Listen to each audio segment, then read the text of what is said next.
ever look at like a really old painting and wonder how it like doesn't just fall apart? Right. Today's deep dive is going behind the scenes of art restoration. We've got RoleCatcher's career guide for art restorers, Oh, cool. and it is seriously in-depth. It's like getting a sneak peek right into the art world behind the Thanks. scenes at a museum. Okay, so RoleCatcher, they lay out this whole career path, like step by step. Yeah. They even use titles like art restoration assistant, junior art restorer. It kind of feels like leveling up in a video game, you know? I like that, yeah. What is that, like level 1? Okay.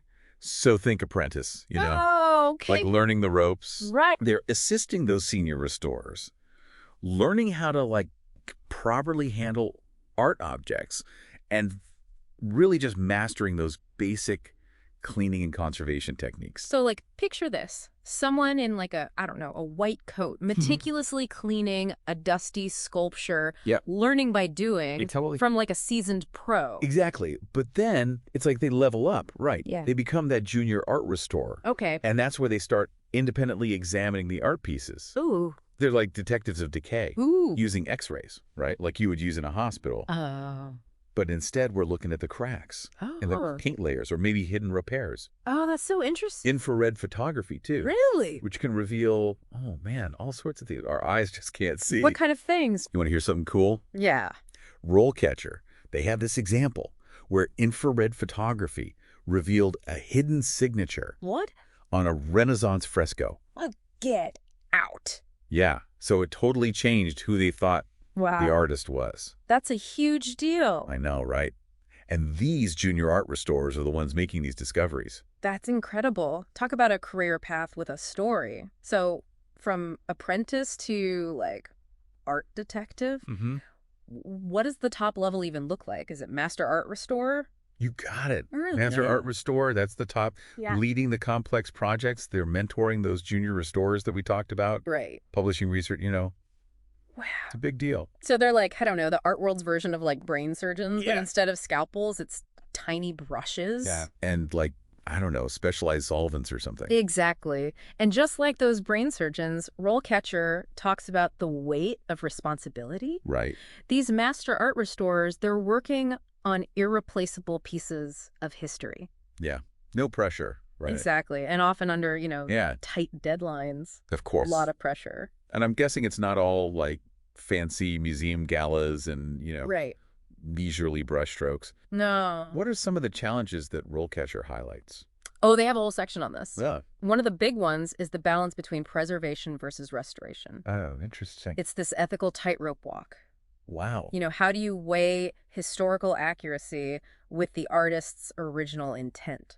Right, because it's not as easy as just like fixing it. You have to think about the context. Totally. The artist's style, the materials. Absolutely. It's a whole thing. It is. It is. Wow. Okay. So it's not for the faint of heart, it sounds like. No, definitely not. You need that artistry, that like scientific knowledge, historical understanding, and a whole lot of patience, I'm sure. Oh, for sure. Speaking of skills, though. Okay. RoleCatcher really breaks down, like, what you need to be an art restorer. Right, because it's got to be more than just like a steady hand with a paintbrush. Oh, absolutely. So to be an art restorer, it's not like you can just like buy a kit and you're good to go. Right. I mean, I kind of wish RoleCatcher actually, they laid out a pretty straightforward path. It usually starts with like a bachelor's degree. Okay. Something like art history or fine arts, maybe even chemistry. Oh, wow. You need like a solid foundation. Yeah, that makes sense. But you can't just go from the classroom to like restoring a Michelangelo, right? Yeah, I wish. No, RoleCatcher really stresses real-world experience. Okay. Internships at museums, maybe volunteering at some galleries, assisting, those actual art restorers. Oh, cool. Getting your hands dirty. Yeah. Building those skills. So it's competitive and experience really matters. It does. What about for those people who like really want to reach that top level, the master art restorer level? Is that where like a master's degree is useful? That's exactly it. Yeah. RoleCatcher suggests like specializing in art conservation. Or you could even do like a dedicated art restoration program, like in grad school. Wow. And those programs, Yeah. they really get into like the nitty-gritty, Yeah. all those cutting-edge technologies you were talking about. Right. Like using lasers to clean paintings that are hundreds of years old. Oh, yeah. It's mind-blowing. I know. RoleCatcher even had this one example where they use 3D scanning technology to create like these super detailed models of the artwork. No way. And they can use that for like everything, planning the restoration, making virtual exhibits. That's really cool. I know, right? So they're using technology to like not just restore the art, but also make it so more people can experience it. Yeah. Exactly. That's really cool. It is really cool. Okay, so we've got the education part. We've got the hands-on experience. We've got these crazy tools. Yeah. What else do you need to be a successful art restorer? Okay, so RoleCatcher. Yeah. They don't just talk about the technical stuff. Oh, really? Yeah. They're big on like soft skills. Okay. You know, those personal qualities that are important for any job, really. Like patience. Because I would imagine you need a ton of patience for this. Oh, absolutely, yeah. Okay. They specifically talk about patience, being meticulous, steady hand, all those things. It's like they're quoting your kindergarten teacher, you know? Totally. But then there's got to be like a huge ethical side to this, right? For sure. Like how do you decide how much to restore? That is a great point. Yeah. RoleCatcher spends a lot of time talking about the ethical dilemmas. Yeah. Because it's not just about making the art look new again. It's about preserving the history while still making it something that like a modern audience can connect with. That's tough. It is. Yeah. They tell this really interesting story about this restorer. Okay. They were working on this sculpture that had been damaged in a flood. Oh, no. And there was all this pressure to make it look like nothing had ever happened. Right. But this restorer, they were like, no, we should keep some evidence of the flood. Really? Yeah. They argued that it was a part of the sculpture's story. Wow. Right. That's amazing. Yeah, talk about responsibility. Wow, they're like caretakers of history. Exactly. And that responsibility, it goes way beyond just the technical skills. Right. You need that deep understanding of art history.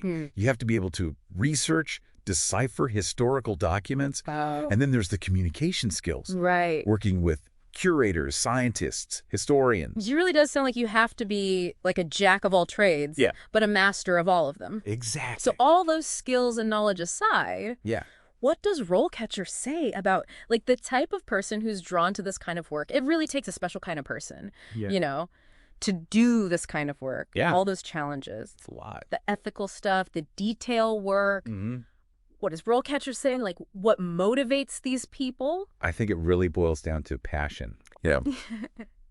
RoleCatcher, they share all these stories from art restorers. Okay. And it's clear they are just driven by this love of art, this desire to protect it. Right. You know, like they talk about those aha moments. Yeah. Like finding a hidden signature. Oh, right. And just the satisfaction of knowing that because of their work, these pieces will be around for, you know, hundreds more years. Wow. It's like they're giving these artworks a voice, sharing them with people who might never have known about them. That's a good way to put it. Yeah. And RoleCatcher also talks about how like this passion goes hand in hand with this commitment to always keep learning. Oh, interesting. Because the field's always changing, right? Right. New technologies, new techniques. Speaking of which, are there any other cool tools that they mention? Oh, yeah. Besides like the lasers? They talk about something called microabrasion. What is that? It's basically like using this like super precise erasure. Oh, wow. To get rid of dirt, old varnish, without messing up the original paint. That's incredible. Right. It's amazing what technology can do. It is. It is. It's giving these restorers so many new ways to do their jobs. And RoleCatcher really emphasizes how it's not just about the tools. Okay. It's about knowing how to use them. Oh, right. You need that knowledge, that expertise. Yeah, it can't just be one person like off in a lab. No. Working alone. They talk about collaboration. Okay. Art restorers work with like curators, scientists, historians. Oh. Even engineers sometimes. Oh, wow. All these different perspectives. So it really takes a village. It does. It does. To preserve a single piece of art. And RoleCatcher points out how this collaborative spirit, it's not just limited to like one place, Okay. one museum or whatever. Right. They're going to conferences, workshops, Yeah. sharing what they know with colleagues. That's really cool. It's Yeah. a global effort. It is. Wow. Well, this deep dive has been seriously eye-opening. It's fascinating, right? I never knew how much work went into preserving art. It's a hidden world. It really is. But like we said, so much dedication, so much passion. It makes you appreciate those masterpieces even more. Exactly. And hopefully, this deep dive helps people understand what it takes to keep those pieces around. Absolutely. Big thanks to RoleCatcher for this amazing guide. Yeah, it's an incredible resource. And for giving us a peek behind the curtain of art restoration. For sure. It's been a pleasure, as always. Likewise. And to everyone listening, keep those imaginations curious. Keep exploring. We'll catch you in the next deep dive.